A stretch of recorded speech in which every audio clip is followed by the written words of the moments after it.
বাজারে মাছ কিনতে গিয়ে দেখি একটা বড় বাটা মাছ, আর বড় মাছ বাটা মাছ আমার খুব ভালোও লাগে আর স্বাদও খুব ভালো হয়, তাই কিনে নিলাম। একটাই বাটা মাছ ছিল, তো বাটা মাছটা কিনে এনে আমি বাড়িতে 3 খণ্ড করে আমি নুন হলুদ মাখিয়ে মাছের ঝাল করব বলে রেডি করে ফেললাম। বেসিক মশলা যেগুলো হয়, টমেটো, আদা, রসুন, পেঁয়াজ, লঙ্কা সব রেডি করে ফেললাম। একটু দইও রেডি করলাম, দিয়ে কড়া গরম করলাম। কড়া গরম করে তাতে আমি 2 টেবিল চামচ তেল দিয়ে দিলাম। তেল দিয়ে মাছগুলো ভালো করে ভেজে নিলাম। লাল করে এপিট ওপিট করে ভালো করে ভেজে নিতে হবে। ভালো করে ভেজে তারপর ওই যে তেল ছিল ওই তেলেই আমি 1/2 টিস্পুন পাঁচফোড়ন দিয়ে দিলাম। পাঁচফোড়নটা ভালো করে ভেজে নিতে হবে। ভালো করে ভাজা হয়ে গেলে রসুন বাটা দিয়ে দিলাম। 1/2 টিস্পুনের মতো রসুন বাটা দিয়ে দিলাম। দিয়ে রসুনটা ভালো করে ভেজে নিলাম। রসুনটা ভালো করে ভাজা হয়ে এলে আমি 2টো পেঁয়াজকে হাফ পেস্টের মতো করে রেখেছিলাম, সেই পেঁয়াজ বাটা দিয়ে দিলাম। দিয়ে পেঁয়াজটা ভালো করে ভাজলাম। ওই তেলেই আমি ভালো করে ভেজে নিলাম। ওটা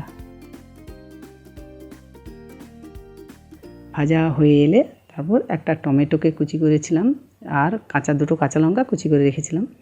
দিয়ে টমেটো আর কাঁচা লঙ্কা কুচানো আর 1 টিস্পুনের মতো আদা বাটা দিয়ে দিলাম। ভালো করে ভেজে নিলাম। টমেটো গলো মতো হয়ে এলে 1 টেবিল স্পুন নুন আর 1/2 টিস্পুনের মতো হলুদ দিয়ে দিলাম। হলুদ দিয়ে এগুলো ভালো করে ভাজলাম।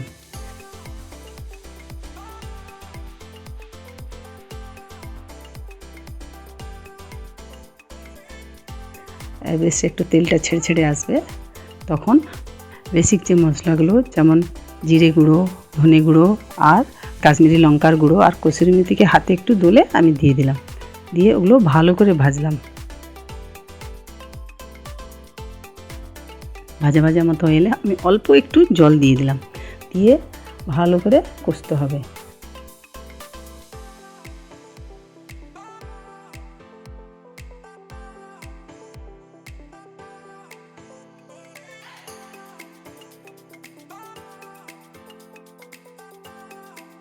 মশলাটা ভালো করে কষা না হলে ভালো লাগবে না, এটা গন্ধ ছাড়বে। কষা হয়ে এলে আমি আবার একটু জল দিয়ে দিলাম। জল দিয়ে ভালো করে ওটা আবার কষে নিলাম। কষে 1/2 টিস্পুন গরম মশলা আর 1/2 টেবিল চামচ চিনি দিয়ে দিলাম। দিয়ে দই আর দইয়ের বাটিটা ধুয়ে জলটা দিয়ে দিলাম। দিয়ে ভালো করে মশলাটা কষলাম।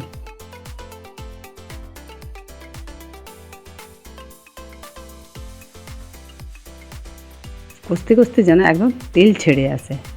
তেল ছেড়ে ছেড়ে এলে তাহলে বুঝতে হবে যে মশলাটা ভালো করে কষা হয়ে আসছে। মশলা ভালো করে না কষা হলে তাহলে কিন্তু ভালো লাগবে না। তাই ওটা একটু বেশিক্ষণ ধরে আমি মশলাটা কষেছি। তারপর আমি প্রয়োজন মতো জল দিয়ে দিলাম। জল দিয়ে মাছ ভাজাগুলো দিয়ে দিলাম।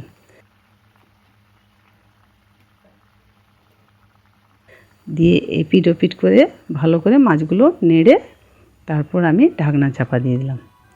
ঢাকনা চাপা দিয়ে একটু ফুটতে দিতে হবে, 5 মিনিটের মতো ফুটতে দিতে হবে। এবার আপনাদের প্রয়োজন মতো আপনারা জল দিবেন। আমার এইরকম মাখো মাখো ঝাল খেতে ভালো লাগে, তাই আমি ওই রকম জল দিয়ে দিলাম। দিয়ে একটু মাখো মাখো হয়ে এসছে, আমি ওটা তুলে নিলাম। আমার বড় বাটা মাছের ঝাল রেডি। বড় বাটা মাছ সুস্বাদু হয়। ভালো করে রান্না করে আপনারাও এভাবে ঝাল বানিয়ে খেতে পারেন, দেখবেন খুব ভালো লাগবে।